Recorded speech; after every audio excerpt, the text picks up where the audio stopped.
परम आदरणीय निर्णायक मंडल, मेरा नाम अंकित कुमार सिंह है। यह रिकॉर्डिंग मैं एजुकेशन एंड लर्निंग ग्रुप द्वारा आयोजित कहानी वाचन की प्रतियोगिता हेतु कर रहा हूं। लीजिए सुनिए सुनील की लिखी कहानी महादेव की शिक्षा। बहुत सालों पहले एक तालाब हुआ करता था। तालाब बड़ा भी था और सुंदर भी। आसपास सनन सनन कर चलने वाली सुहावनी समीर और ऊंचे ऊंचे पीपल, बरगद और नीम के सायादार वृक्ष माहौल को ठंडा और चित्ताकर्षक बनाते थे। इस तालाब में बहुत से मेंढक रहते थे, जिनमें बहुत संगठन, मेलभाव व समन्वय विद्यमान था। लेकिन आगामी पीढ़ी उत्तरदायित्वहीन होती ही चली जा रही थी। उन्हें यह नहीं पता था कि किस क्षण किस प्रकार का निर्णय करने से हमारा भला हो सकता है। सभा बुलाई गई। सभा में सबसे बुजुर्ग मेंढक ने बोलना शुरू किया। भाइयों, हम सभी में संगठन की कमी है।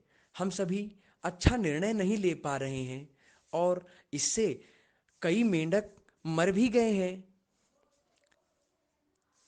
यह सभा जैसे ही अपने अंत पर पहुंची तो यह निष्कर्ष निकला कि अब महादेव की तपस्या की जाएगी। महादेव की घोर तपस्या हुई। महादेव प्रकट हुए और मेंढकों ने उनसे कहा कि हे महादेव, हे त्रिलोक्यनाथ, हमारी रक्षा के लिए आप किसी ना किसी को तो भेजें जो हमारी रक्षा कर सके और हमें इस विकट परिस्थिति में संभाल सके। महादेव ने यह वचन सुने और उन्होंने कैलाश के पास स्थित एक बड़े से पत्थर को उनके पास भेज दिया। पत्थर ने कुछ दिनों तक तो मेढकों की रक्षा की, पर एक दिन बहुत भारी तूफान आ गया और पत्थर खिसककर तालाब में जा गिरा। इससे बहुत व्यापक पैमानों पर मेढकों की क्षति हुई और कई मेंढक पत्थर के नीचे दबकर मर गए। जो बचे उन्होंने एक सभा फिर बुलाई और फिर तय किया गया कि एक बार फिर महादेव की तपस्या की जाएगी।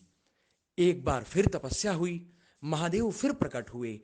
फिर वही वचन कि हे महादेव, हमारी रक्षा के लिए किसी को तो भेजिए। इस बार अवढरदानी ने नंदी को उनकी रक्षा के लिए भेज दिया। वो रोज घूम घूम कर मेंढकों की रक्षा करता तो था, पर यदा कदा उसके खुरों से कुचलकर कुछ मेंढकों की मृत्यु हो जाती थी। इससे भी काम न बन सका। फिर सभा बुलाई गई। फिर वही वचन, फिर वही तपस्या और फिर वही पुरानी बातें। महादेव फिर प्रकट हुए। फिर मेंढकों ने कहा कि हे महादेव, इस बार हमें कुछ अच्छा हल बताइए। महादेव ने इस बार अपने गले में लिपटे हुए विषधर भुजंग को उनके समीप भेज दिया।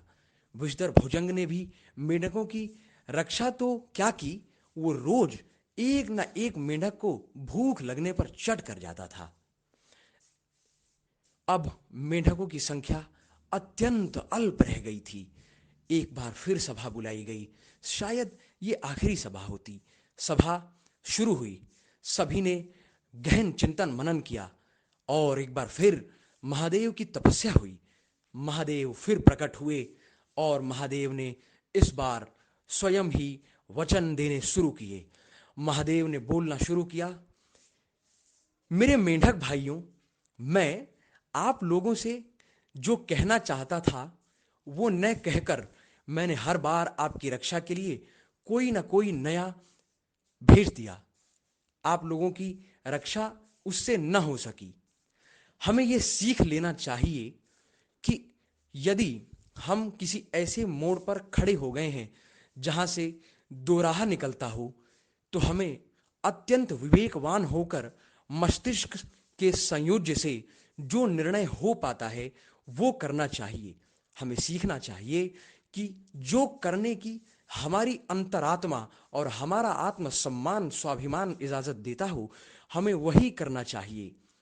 महादेव ने कहा कि किसी भी विदेशी शासन से अच्छा है स्वशासन, और मेंढकों ने इस बार ये शिक्षा ली और मेंढक संभल गए। तालाब फिर आबाद हो गया और आगामी पीढ़ी भी कुछ संभल कर उत्तरदायित्व सीख चुकी थी। अब फिर से नया दौर शुरू हुआ और मेंढकों ने अब कुछ नए संगठन भी बना लिए थे। इन संगठनों में अलग अलग दल बांटकर मेंढकों ने अपने लिए अब नए नए प्रयास भी शुरू किए थे, जिसमें किस प्रकार किस कीट पक्षी आदि का भक्षण हेतु शिकार किया जाना है आदि चीजें सम्मिलित थीं।